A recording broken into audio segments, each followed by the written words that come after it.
Okay.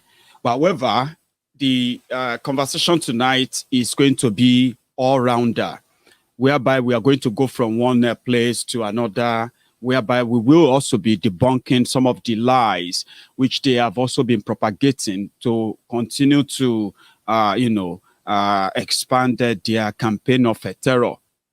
Nobody should be deceived. If you have been paying a very good attention very well, you will realize that there is no one that is not affected. There is no region, there's no tribe, there's no religion, there is no one that is not affected by this fraudulent jihadist government. But there is something going on that I actually really wish that gets more attention than what it is getting right now. And that is the ongoing genocide in eastern Nigeria, something similar that is being planned for the western Nigeria, which is us, the Yoruba people. And that is why we have to continue to use every medium, no matter how much they don't like it. We have to use every medium to call the attention of everybody to what they are doing. Because you see, for everything they are doing, there are consequences. Some of the consequences of what they have done are what is catching up with Nigeria today, that Nigeria is so close to the precipice. Thank you so much, everyone. So we are good on YouTube, are we? Very perfect. Thank you so much, Akintunde Modupe. Thank you, ma. Yes, you have read the news where the somebody who represented Bukwari said those who were asking for restructuring were either just naive or they are just stupid, which means there's no conversation around national, national conversation. The people who choose to continue to decide for us, they choose who to target, they choose who to gaslight, and they always have their enablers too. However, what we shouldn't cower for or bow for is the fact that our lives are at stake, our existence is at stake, our future is at stake, the future of our own children is at stake, and you can't gamble that away for an easy convenience of playing dumb or pretending that it is not that bad. That's the reason why we are going to continue to say or do what we are doing.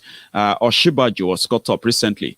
Well, you know the success of what we have been doing, educating and enlightening the people that don't let those who lied to you yesterday continue to repeat the lie. If you have paid attention, you will realize that all they do is just to repeat the lies again and again, and it seems to be working, using the same technique and all of that. But these days, they are now afraid that something really, really is going to happen, that is going to be out of their control. It is out of their control, but they are struggling to make it possibly look like it's not that serious. No part of Nigeria that is not affected today. But because these guys, they thrive in division, that's where they get their power, okay? That is what will make a Fulani, a young Fulani man, a young Fulani woman who knows that apart from the fact that he or she has been made an endangered, suspicious person outside, his or her own state where he has family. Apart from the fact that they have made you endangered, where everyone now want to feel like, oh, I'm going to be careful. Oh, I'm going to be careful. I'm not saying that everybody is going to be or to begin to unfriend their Fulani friends, but look at what they have done.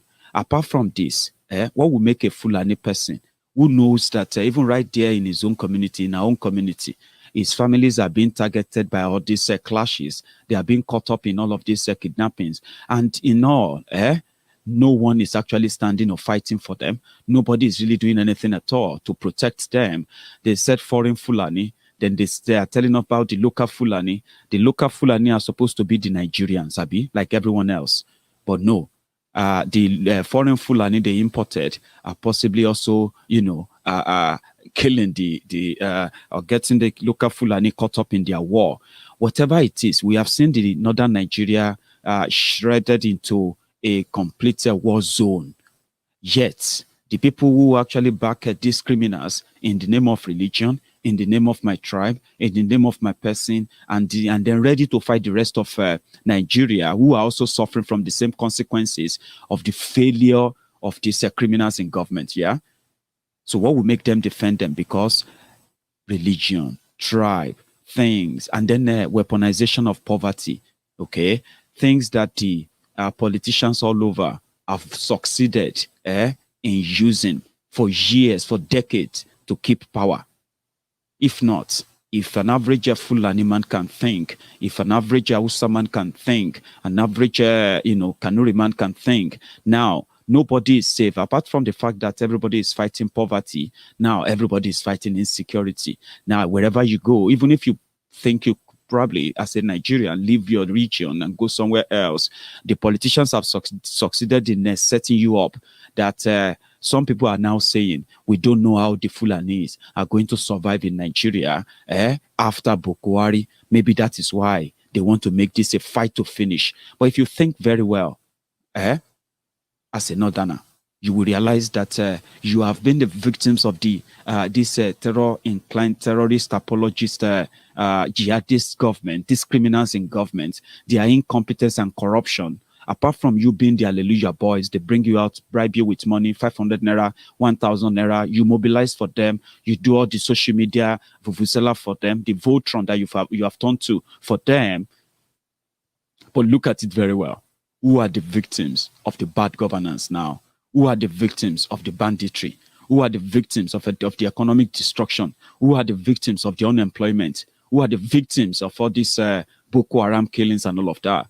Who are the victims? You will see your brothers there. You will see your sisters there. But they are telling you to make it a will of Allah, not letting you know the fact that it is the incompetence and the collusion of the criminals who promise to protect you.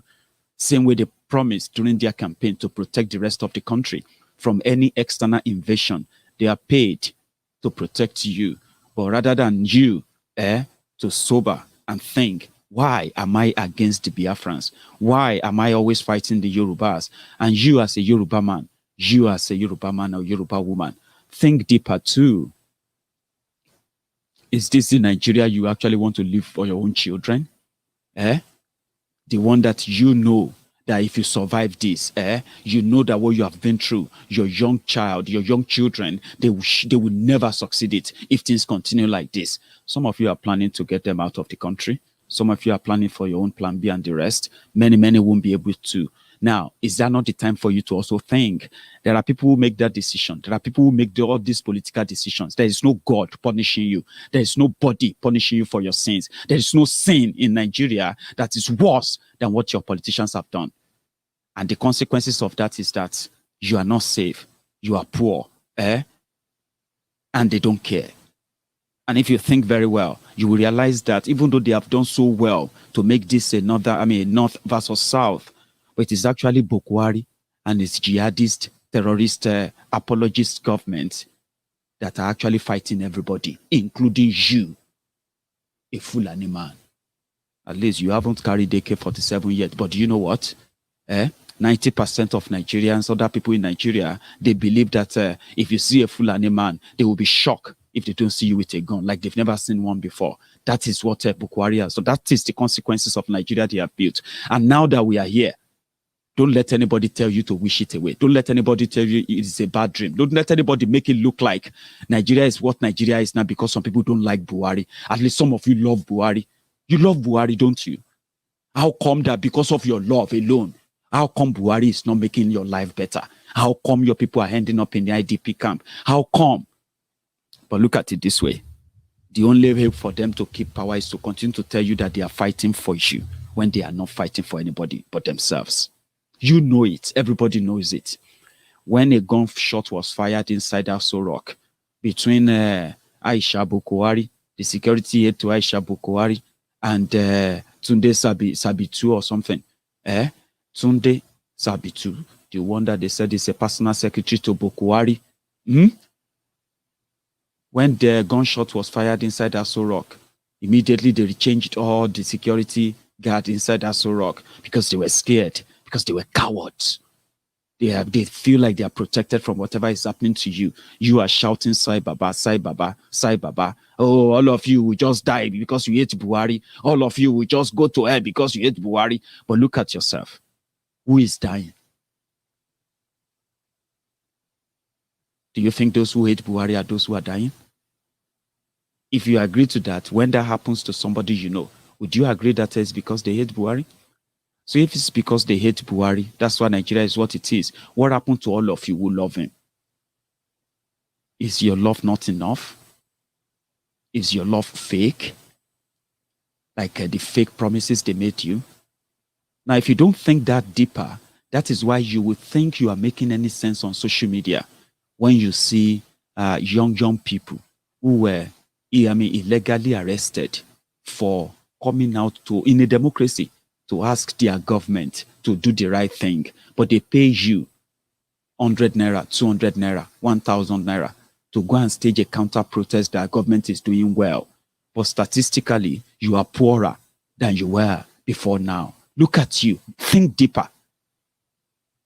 It doesn't really mean that you're going to think deeper, because most of the people who actually watch Maiyegun's Diary Politico, they are those who are doing their own kind of Voltron job free of charge. Because Nigeria is a country whereby people chose their slave masters differently. My slave master is better than your own slave master. Atiku is better than Buhari. It's a lie. Buhari is better than Tifnumbu. No, you are lying. Tifnumbu is better than Orji Uzor Kalu. No, that's not true. Orji Uzor Kalu is far better than Okorocha. Forget it. Now Saraki be the best. That's what Nigeria is. They choose their own slave masters differently for different reasons. And they would die defending those reasons, not because anybody paid them. It is called when you have suffered enough. When you have suffered, when you have been traumatized all your lives without you even knowing. Every little favor that comes from those who put you through that trauma, every little favor that comes from them will be a miracle. Something that you should be so grateful for. That is what Nigeria is. That is why it's so difficult to have a conversation around you are suffering, you are dying, you are being kidnapped, your children are being, look at what they are putting children through. But you see educated people, they continue to speak grammar. Meanwhile, if they could just reflect, they will see those behind the problems. They will see those enabling them. They will know how to face it. But because they choose their sufferings, they choose their, slave masters differently. They watch others suffer, punished, dehumanized, and even killed by their slave masters. As long as they are not turning the guns on them, as long as they are obedient fools, on-boot slaves, and all of you will think you are very strong, you are smart, go and challenge governments now. Some will even tell you, why don't you come back home? Because they know it. For them, standing up for what they believe should make their lives better is a call for, it's like a death certificate or a death warrant. So when they watch other people who are tired of this, killed, maimed, dehumanized, they celebrate. How do you think that come by? Stockholm syndrome. But nevertheless, that is changing. Today, those who once denied the campaign for self-determination, restructuring, I'm talking about Pastor Ruga, fake Pastor Ruga and co, who campaigned for restructuring, is now deaf, dumb, and blind. He's now turned to a motivational speaker. And one thing they won't deny is the fact that this generation will push them, force them, until they make mistake, multitude of it, until they now destroy themselves. They don't have an idea of what is coming, but they will force them to admit that, yes, we disagree with the system and we have our choices, including those they are paying, those on-boot slaves of the obedient fools and the rest of them. And some of them who want to be politically correct. Somebody came on my platform, I don't know if he's watching now. He was talking about being a Pan-Africanist. There's something that is he doesn't like about Maiyegun. Maiyegun always is talking about dividing. Maiyegun is not Pan-Africanist. What is Pan-Africanism? When you can take identity of people away from them in order to form an homogeneous country without any written or settled agreement to give them that. You want to keep a largest black nation or not, the title. the giant of Africa that has become a crippled giant of Africa. Then Maiyegun saying, give all the Africans. As all believe that we are all Africans. The whole countries and segmentation and the states they created in Africa, they were never created by Africans. They were created by foreigners. They were created by different colonialists from different countries. So they partitioned Africa. You know it. I know it. Being Pan-Africanism is to give identity to Africans. Let them have their identity. In Europe, there is no homogeneous Europe. There's no homogeneous France. There's no homogeneous UK. There's no homogeneous here and there. Everybody has their identity. They respect that. You don't put people all together in a country and begin to ruin them, call it ruling them, then you claim to be Pan-Africanist. What the hell is Pan-Africanism when you can deny people their identities because you want to form a country put together by colonialists where you have no idea? Where is your Pan-Africanism then? If you cannot be bold enough to tell it as it is, as Africans you call yourself. In Nigeria, we have over 250 ethnic nationalities who could be countries. If they were actually in Europe here, they would be countries on their own. Yeah. But they were modeled together, no agreement, no nothing. They had no say. They were told they will never have a say. They are being killed and murdered. They can't defend themselves. And they can't even talk about it. What is Pan-Africanism in that?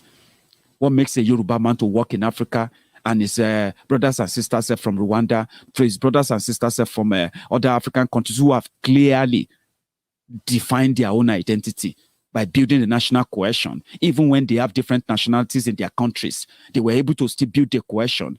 Not like in Nigeria where it is all force. Vibes and inshallah. What is Pan-Africanism in that? When you can let Africans have their own identities by having their own countries where they speak their own languages. What is Pan-Africanism in that?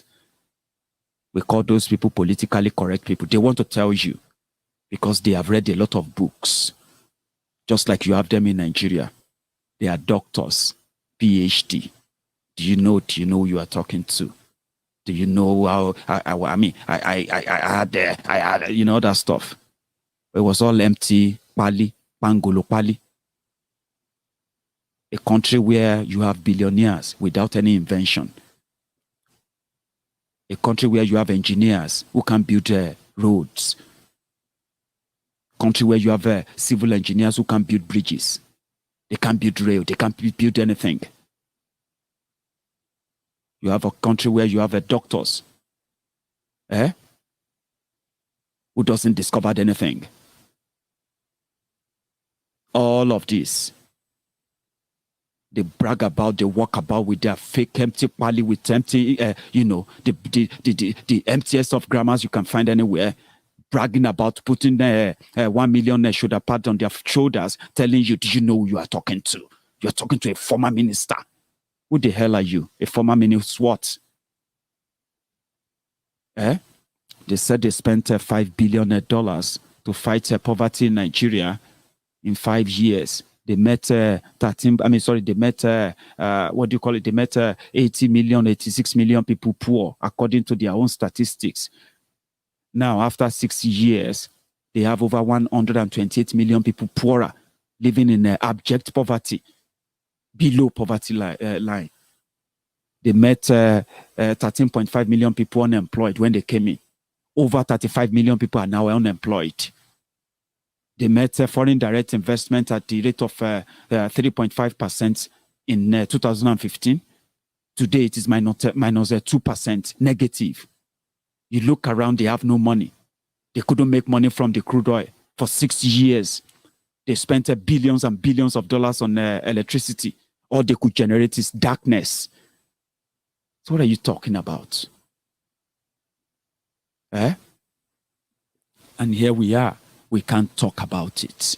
When you talk about it, you don't know what you are talking about. But we will force them to admit that the same people who promised us all of this, whether you supported them or you didn't support them, there is something that they didn't say during their campaign. They didn't tell us that they were bringing in Fulani terrorists that will come and claim our land, and then we have to create local governments for them in order for peace to reign. That will never happen.